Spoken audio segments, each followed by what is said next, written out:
Selamat pagi dan selamat datang di Ibadah Bahasa Indonesia ICA. Sebelum kita mulai ibadah, berikut beberapa hal yang perlu Anda ketahui.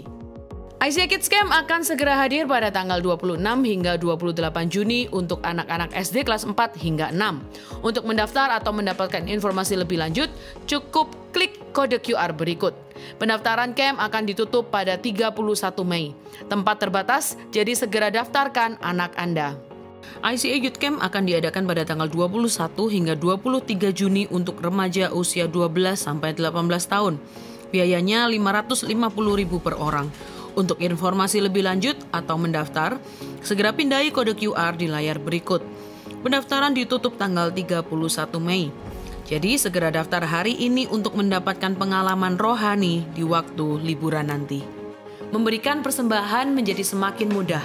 Silakan scan QR Code di layar dengan menggunakan aplikasi bank Anda atau kunjungi icaspy.com/giving untuk informasi lebih lanjut.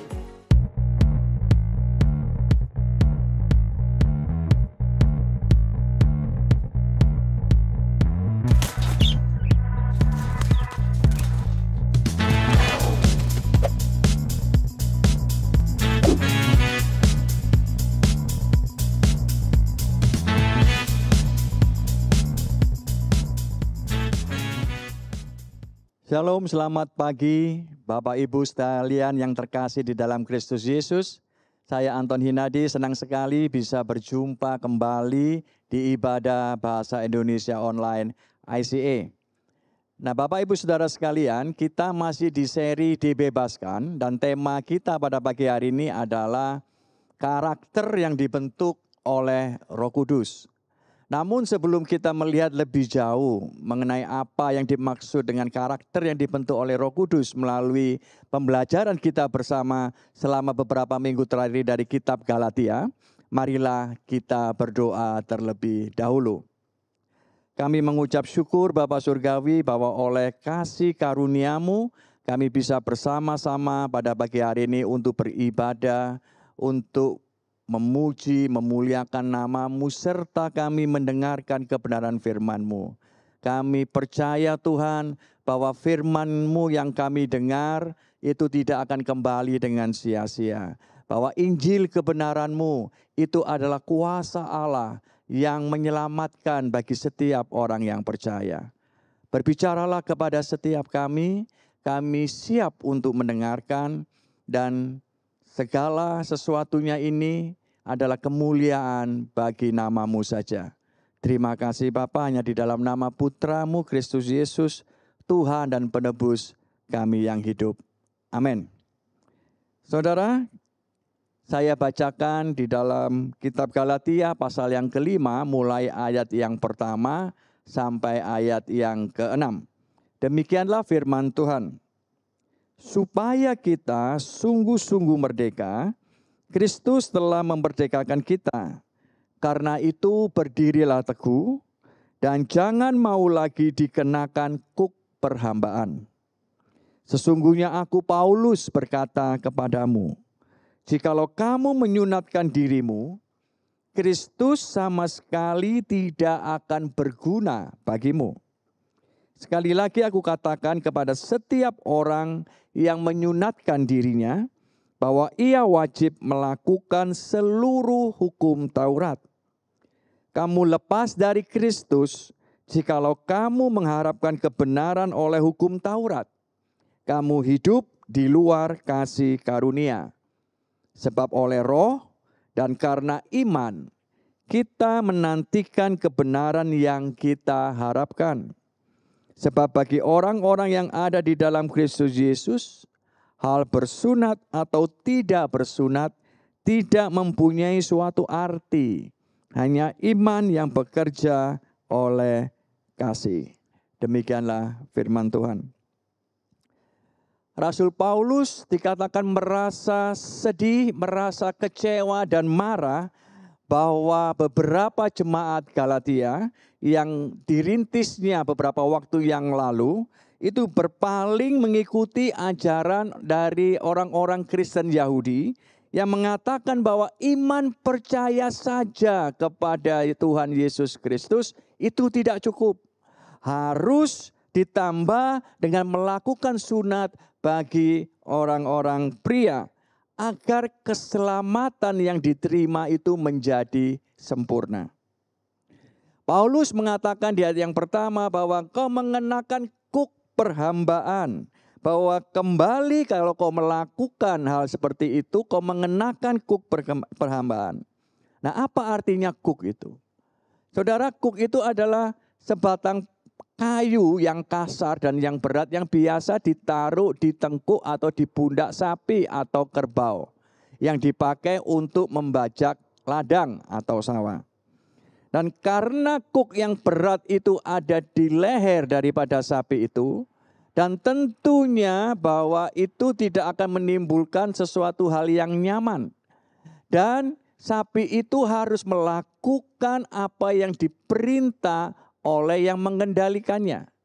Itulah sebabnya bahwa binatang atau sapi yang mengenakan kuk itu tidak dapat melakukan atau berbuat menurut apa yang dikehendakinya dan dia dikuasai atau diperhamba oleh orang yang mengendalikannya. Nah, hukum Taurat ini adalah mengendalikan kehidupan orang Israel seluruhnya dan mereka harus mematuhinya. Apakah itu berkaitan dengan sunat bagi laki-laki, bagaimana mereka mengolah makanannya agar supaya tetap halal, kosher gitu, atau juga mereka harus dengan cermat, mereka memelihara hari Sabat dan juga aturan-aturan yang begitu banyaknya. Yang dimana orang-orang Yahudi ini mereka sendiri tidak bisa memenuhinya dengan sempurna. Namun sekarang oleh beberapa orang Kristen Yahudi, mereka mencoba untuk membebankan mengenai peraturan-peraturan ini kepada orang-orang non-Yahudi. Saudara, hukum Taurat sendiri itu sebenarnya diberikan oleh Allah, itu adalah sebagai standar sementara atau temporary measure sampai kedatangan Sang Mesias atau penyelamat. Dan hukum Taurat sendiri memiliki dua aspek, yaitu aspek negatif dan yang positif. Negatifnya adalah bahwa hukum Taurat ini seperti seolah-olah kaca pembesar yang melihat dengan jelas bagaimana dosa-dosa yang dilakukan oleh bangsa Israel. Mengekspos, menunjukkan bagaimana bangsa Israel ini terus-menerus mereka memberontak terhadap hukum Tuhan karena mereka tidak pernah mentaatinya. Sedangkan aspek positifnya adalah hukum Taurat ini seperti seorang guru yang strict, yang tegas, yang terus-menerus menjaga agar bangsa Israel tetap mematuhi, tetap berada pada rel atau jalur yang sudah ditetapkan oleh Allah. Dan inilah yang menjadi dasar daripada hukum Taurat itu diberikan. Nah, ketika Sang Mesias ini datang, maka tuntutan yang ada di hukum Taurat itu telah dipenuhi semuanya atau digenapi, dan ini yang namanya datangnya kasih karunia melalui Kristus Yesus. Pertanyaannya adalah kenapa Israel tidak dapat memenuhi tuntutan dari hukum Taurat meskipun mereka sudah berusaha dengan sekuat tenaga untuk memenuhinya. Dikatakan karena Israel dalam keadaan yang berdosa, yang tidak sempurna, mereka dengan kekuatannya sendiri berusaha untuk memenuhi tuntutan yang sempurna yang berasal dari Allah, dan tentunya itu tidak akan pernah bisa. Nah, pandangan secara mendasar mengenai apa itu hukum Taurat, bahwa hukum Taurat itu adalah kasih Tuhan yang bersyarat berdasarkan sesuatu yang dapat seseorang lakukan. Saya ulangi, hukum Taurat itu pandangannya adalah bahwa kasih Taurat berdasarkan sesuatu apa yang dapat seseorang lakukan. Menempatkan Tuhan seolah-olah berhutang untuk memberikan berkat-Nya, memberikan kebaikannya terhadap seseorang yang sudah melakukan hal-hal yang ditentukan oleh hukum Taurat. Jadi akibatnya bahwa orang akan berusaha dengan kekuatannya sendiri di dalam keberdosaannya, di dalam ketidaksempurnaannya untuk menyenangkan Tuhan. Dan itu adalah beban atau kuk yang selalu dipikulnya. Dan itu tidak akan pernah berhasil. Saudara, kita saat ini berada di dalam zaman yang mengukur segala sesuatunya dengan kinerja atau performance.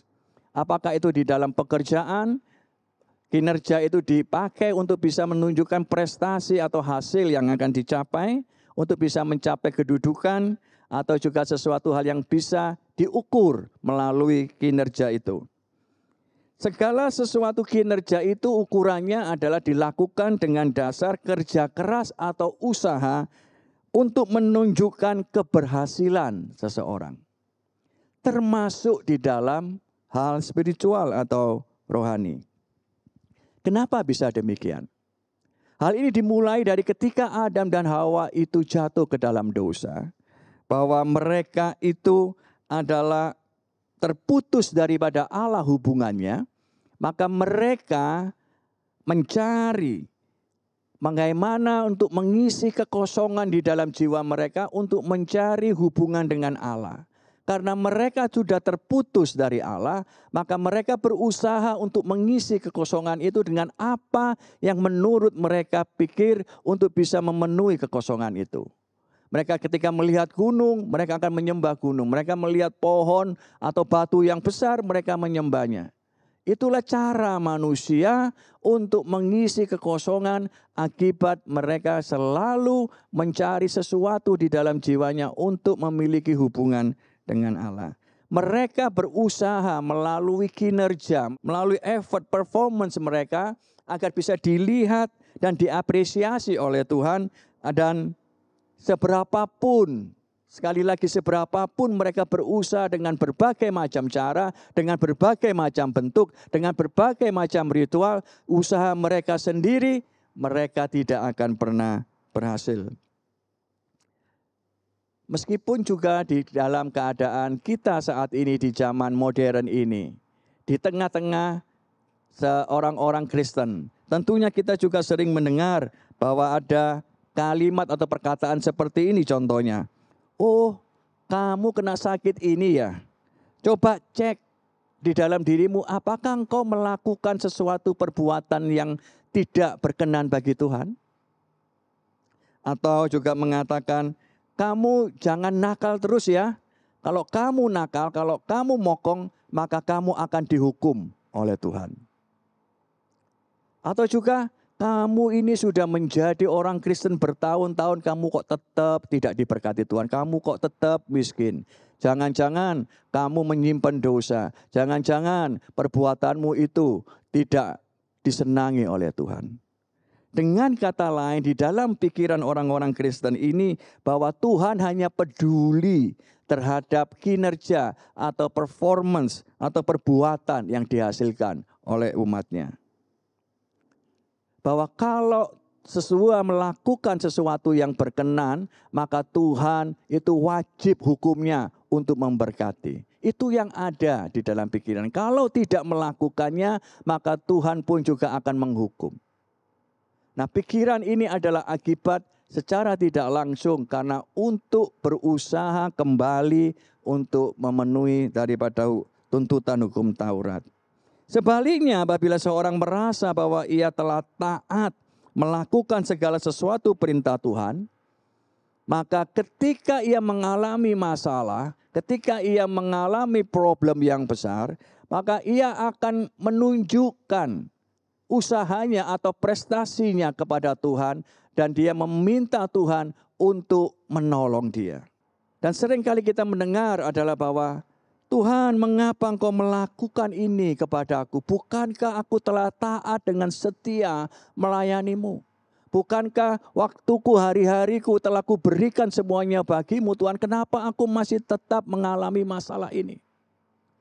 Mereka bargain, mereka menawar Tuhan, menunjukkan mengenai apa prestasinya dalam tanda kutip, apa yang mereka telah lakukan bagi Tuhan.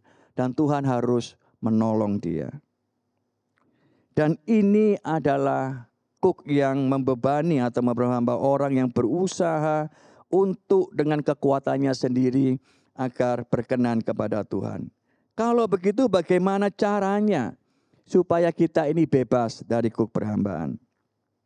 Dikatakan di ayat yang pertama, bisa dilihat bahwa dikatakan supaya kita sungguh-sungguh merdeka, Kristus telah memerdekakan kita. Dimerdekakan dari apa? Di Galatia 3 ayat 13 dikatakan bahwa Kristus telah menebus kita dari kutuk hukum Taurat dengan jalan menjadi kutuk karena kita. Sebab ada tertulis, terkutuklah orang yang digantung pada kayu salib.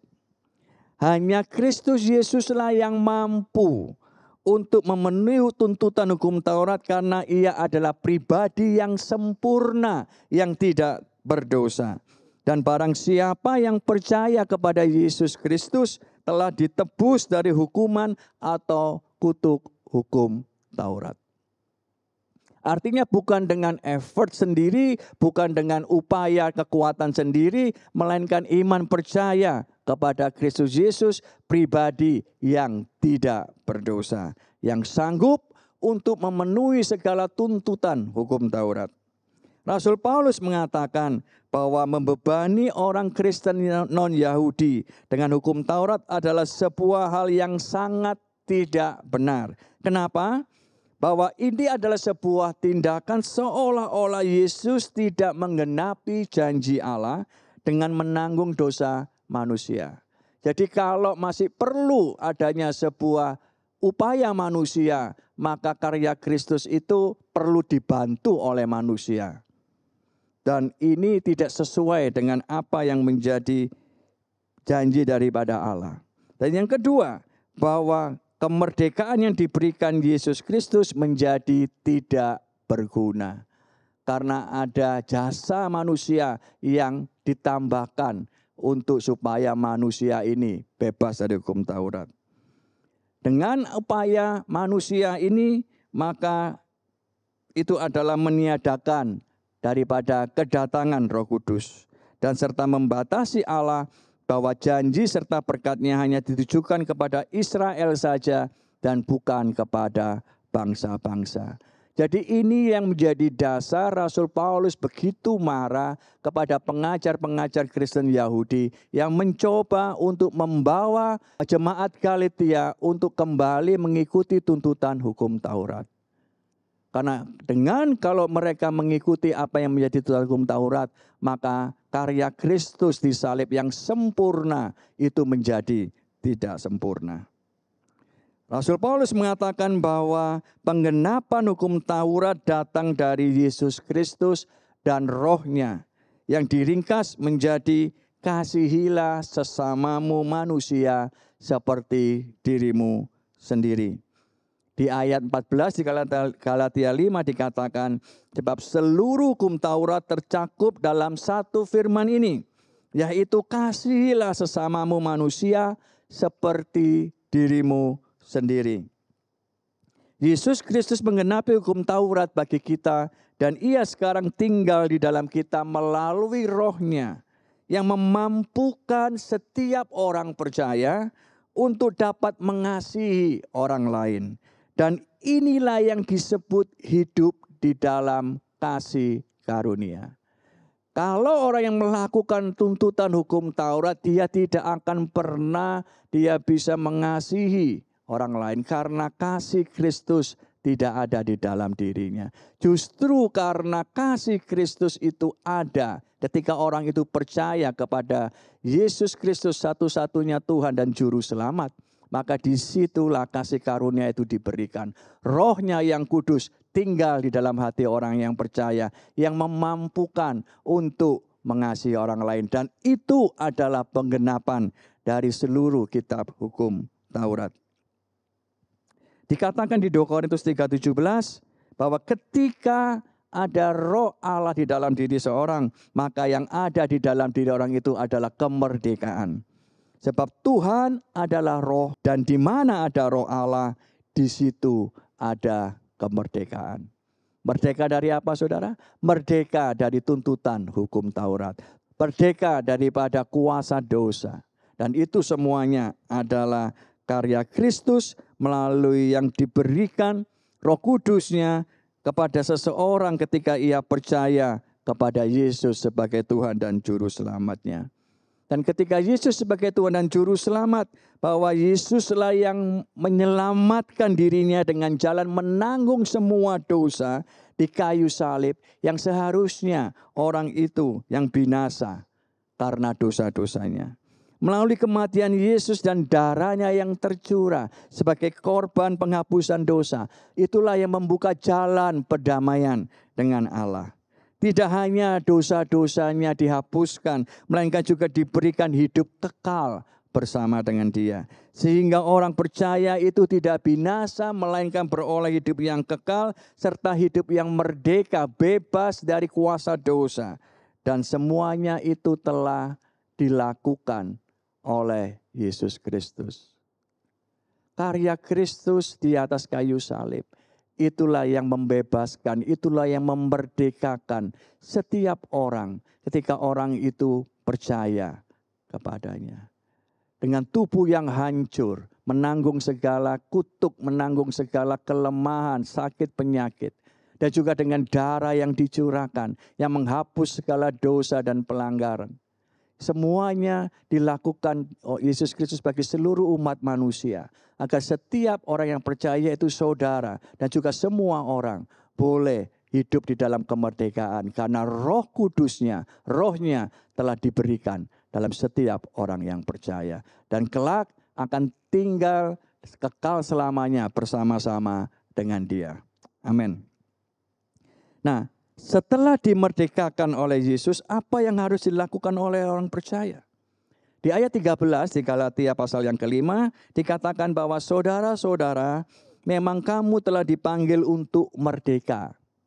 Tetapi janganlah kamu mempergunakan kemerdekaan itu sebagai kesempatan untuk kehidupan dalam dosa. Melainkan layanilah seorang akan yang lain oleh kasih. Jadi jemaat Galatia ini juga mereka adalah orang-orang yang percaya, orang-orang yang mendapatkan kasih karunia, orang-orang yang telah dimerdekakan. Dan dikatakan ketika dibebaskan atau dimerdekakan dari hamba dosa melalui penebusan Yesus Kristus, saat itu juga kita orang percaya menjadi hamba Kristus atau hamba kebenaran. Dipindahkan dari hamba dosa, sekarang menjadi hamba kebenaran. Tidak lagi memberi kesempatan untuk hidup ke dalam dosa, melainkan hidup bagi Yesus Kristus untuk menjadi saluran kasih-Nya untuk dapat mengasihi orang lain.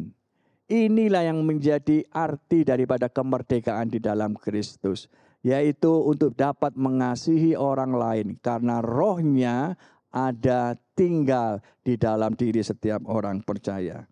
Dan untuk bisa hidup mengasihi orang lain, seperti yang Rasul Paulus katakan di ayat yang ke-16, maksudku ialah hiduplah oleh roh.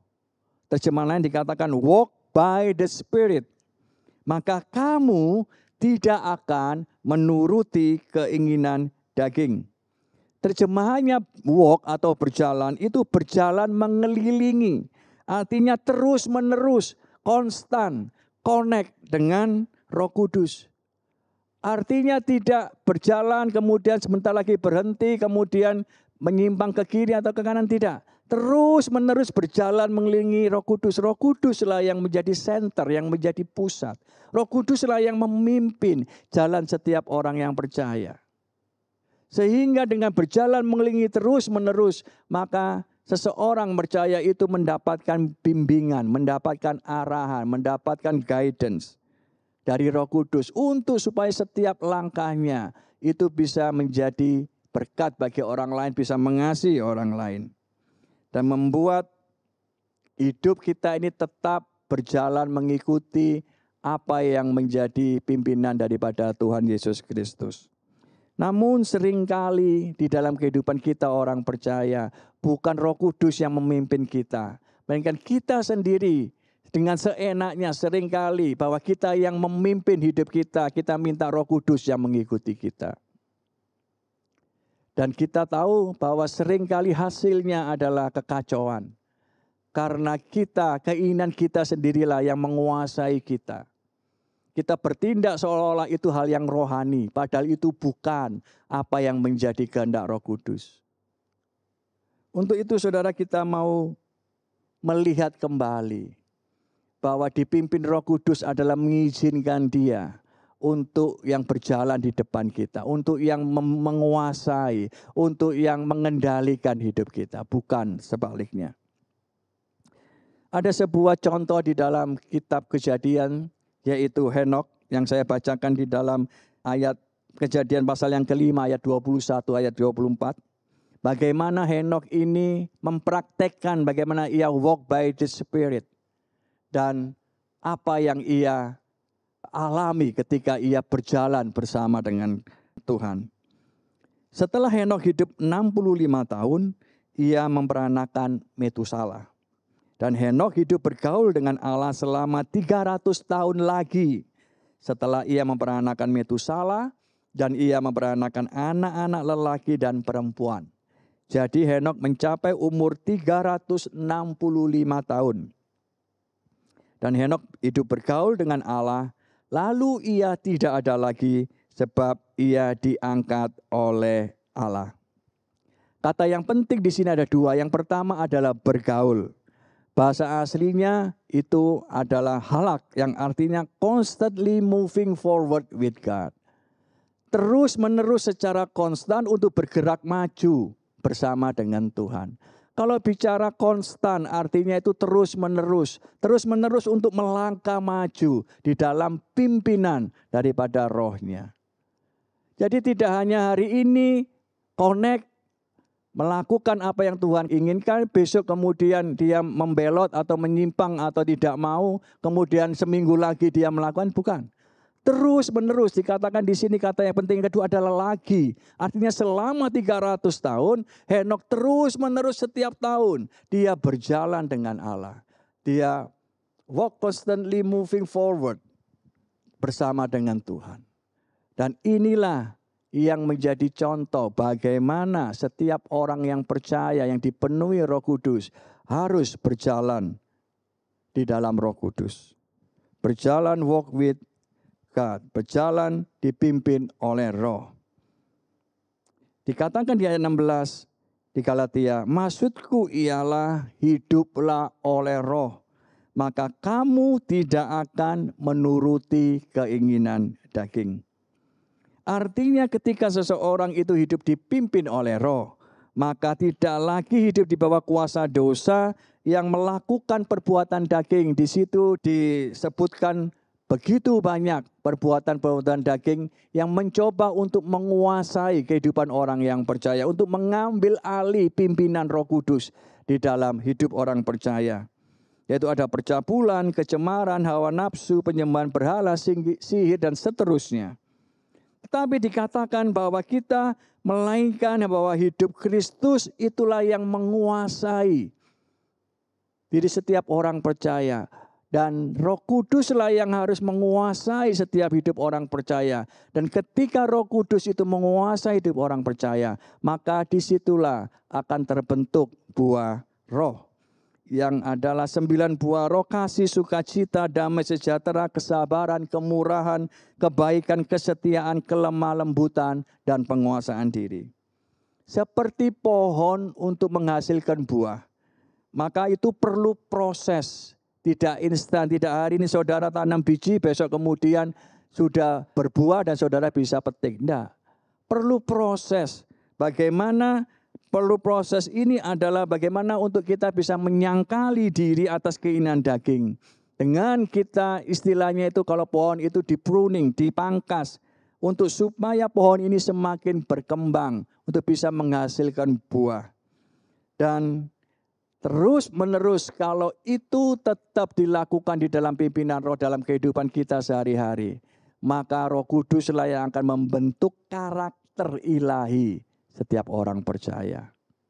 Jadi izinkan Roh Kudus untuk memimpin hidup saudara agar Roh Kuduslah yang akan membentuk karakter ilahi dengan semakin banyak buah roh di dalam kehidupan saudara. Dan semakin kecil atau semakin meninggalkan keinginan-keinginan daging yang berusaha untuk menguasai hidup saudara. Saudara, saya tutup dengan ayat yang ada di dalam Yohanes 8 ayat 36.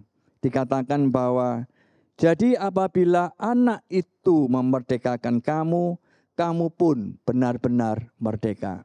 Ini adalah sebuah summary daripada apa yang kita bicarakan ini. Yang pertama adalah kemerdekaan yang hanya berasal daripada Kristus Yesus. Hanya Kristus Yesuslah satu-satunya jalan keselamatan yang mampu membebaskan setiap orang percaya kepadanya. Dibebaskan daripada kuk perhambaan, daripada tuntutan hukum Taurat. Hal yang kedua adalah di ayat 24 di Galatia pasal yang kelima, dikatakan barang siapa menjadi milik Kristus Yesus, ia telah menyalibkan daging dengan segala hawa nafsu dan keinginannya. Setelah merdeka, orang percaya itu menjadi hamba Kristus atau hamba kebenaran. Tidak lagi kembali melakukan perbuatan daging, namun tetap tekun atau konstan berjalan bersama dengan Dia. Dan yang ketiga, di ayat yang ke-25 di dalam Galatia yang 5. Jikalau kita hidup oleh roh, baiklah hidup kita juga dipimpin oleh roh. Inilah yang dinamakan hidup di dalam kasih karunia. Karena Roh Kudus yang akan memimpin setiap langkah orang percaya dan akan memproses hidupnya untuk menghasilkan buah roh yang akan membentuk karakter ilahi di dalam hidup orang percaya. Dengan semua yang ada ini adalah tujuannya adalah untuk bisa mengasihi orang lain seperti mengasihi diri sendiri. Saudara, mari kita berdoa. Terima kasih Tuhan Bapa Surgawi untuk kebenaran firman-Mu yang kami dengar pada pagi hari ini. Sungguh ajaib, sungguh luar biasa kasih-Mu yang Kau berikan melalui Putra-Mu Kristus Yesus bagi kami. Bahwa melalui kematiannya, Kau memberikan kami kehidupan yang baru. Kau tebus melalui darah-Mu Tuhan. Bahwa kami tidak lagi hidup di dalam kuasa dosa. Telah Kau pindahkan kami dalam kerajaan, dari kerajaan gelap ke dalam kerajaan terang-Mu. Untuk kami hidup merdeka. Untuk kami bisa hidup berjalan bersama dengan Engkau karena Roh Kudus-Mu telah ada di dalam diri kami. Untuk kami Tuhan, melalui hidup kami hari demi hari, untuk bisa Kau pimpin hidup kami, untuk bisa kami menghasilkan buah roh, agar kami bisa mengasihi orang lain. Semuanya ini bukan karena effort atau usaha kami, bukan karena kinerja atau performance kami. Semuanya adalah karena anugerah-Mu saja. Terima kasih Tuhan, kami meminta semakin Kau tambahkan anugerah-Mu, kasih karunia-Mu kepada setiap kami. Agar kami Tuhan bisa dapat mempertajam telinga kami untuk mendengar suara-Mu. Untuk kami dapat dengan taat untuk Kau pimpin dalam setiap langkah kami. Untuk kami tetap setia mengikuti jalan-Mu. Terima kasih Bapa untuk firman kebenaran-Mu pada pagi hari ini. Kami percaya bahwa ini adalah kebenaran yang akan membebaskan, memerdekakan hidup kami. Dalam nama Putra-Mu Kristus Yesus, kami berdoa dan mengucap syukur. Amin. Terima kasih saudara sudah bersama-sama mengikuti ibadah kami pada minggu ini. Dan saya harapkan untuk saudara bisa mengikuti kembali ibadah Bahasa Indonesia Online ICA minggu depan. Tuhan Yesus memberkati. Kami senang Anda bergabung dengan ibadah ICA hari ini. Selamat berakhir pekan dan sampai jumpa minggu depan. Tuhan berkati Anda dan keluarga. ICA Kids Camp akan segera hadir pada tanggal 26 hingga 28 Juni untuk anak-anak SD kelas 4 hingga 6. Untuk mendaftar atau mendapatkan informasi lebih lanjut, cukup klik kode QR berikut. Pendaftaran camp akan ditutup pada 31 Mei. Tempat terbatas, jadi segera daftarkan anak Anda. ICA Youth Camp akan diadakan pada tanggal 21 hingga 23 Juni untuk remaja usia 12 sampai 18 tahun. Biayanya Rp550.000 per orang. Untuk informasi lebih lanjut atau mendaftar, segera pindai kode QR di layar berikut. Pendaftaran ditutup tanggal 31 Mei. Jadi segera daftar hari ini untuk mendapatkan pengalaman rohani di waktu liburan nanti. Sumbangan dana untuk beasiswa YDP memiliki kode QR yang baru. Dana beasiswa YDP membantu anak-anak remaja kurang mampu di komunitas agar dapat mengejar impian mereka untuk mendapatkan pendidikan di perguruan tinggi. Pemberian untuk program ini sekarang memiliki kode QR sendiri, sehingga akan lebih mudah untuk Anda memberi dan mendukung impian anak-anak di YDP. ICA Kids mencari sukarelawan untuk membantu dalam bidang musik, pujian, sound, dan LCD. Mari bersama membantu Next Gen di ICA dengan mendaftar sekarang juga. Memberikan persembahan menjadi semakin mudah. Silakan scan QR Code di layar dengan menggunakan aplikasi bank Anda atau kunjungi icasby.com/giving untuk informasi lebih lanjut. ICA membuka kesempatan untuk Anda dapat bergabung menjadi volunteer di ICA untuk melayani dalam bidang service media dan juga hospitality. Untuk mendaftarkan diri menjadi volunteer di ICA, Anda bisa scan QR Code di layar atau di meja informasi yang ada di lobi. Mari melayani Tuhan dan memberkati gerejanya. Kelompok kecil adalah cara terbaik untuk terhubung dan bertemu dengan lebih banyak teman di ICA. Apabila Anda belum tertanam dalam komunitas Go Group di ICA, silakan kunjungi website ICA atau buka dari aplikasi Church Center untuk menemukan Go Group yang tepat bagi musim kehidupan Anda saat ini. Mari bertumbuh melalui Go Group. Kami rindu untuk bisa mendoakan Anda. Bagikan pokok doa Anda melalui tautan bit.ly/ICA Prayer Online dan bersama kita melangkah dan percaya bahwa Tuhan bekerja. ICA Prayer Service diadakan setiap hari Selasa pada pukul 6.30 sampai 7.30 malam lewat Zoom. Anda bisa mengunjungi Instagram kami @ICSBY untuk mendapatkan meeting ID-nya. Mari menyembah dan berdoa bersama. Tahukah Anda bahwa catatan khotbah ICA dapat ditemukan setiap minggunya di aplikasi Alkitab YouVersion? Setelah mengunduh aplikasi YouVersion, cukup klik Events, ketik lokasi ICA Anda di hari itu, yaitu ICA West atau ICA East, untuk menemukan catatan khotbah dan semua ayat Alkitab untuk khotbah hari Minggu tersebut. Selamat mencoba! Untuk informasi lebih lanjut tentang kegiatan di gereja ICA, tautan penting, pengumuman yang mungkin terlewatkan, serta form pendaftaran, silakan mengunduh aplikasi Church Center, satu aplikasi untuk semua informasi tentang ICA Surabaya. ICA mengadakan ibadah setiap minggu di gereja dan juga online di YouTube channel ICA Surabaya. Jadwal ibadah di cabang West dan ibadah online adalah jam 8 pagi untuk ibadah bahasa Indonesia dan jam 10 pagi untuk ibadah bahasa Inggris. Sementara di cabang East, ibadah bahasa Indonesia diadakan pada jam 8 pagi, lalu untuk bahasa Inggris ada di jam 9.15 dan jam 11 pagi.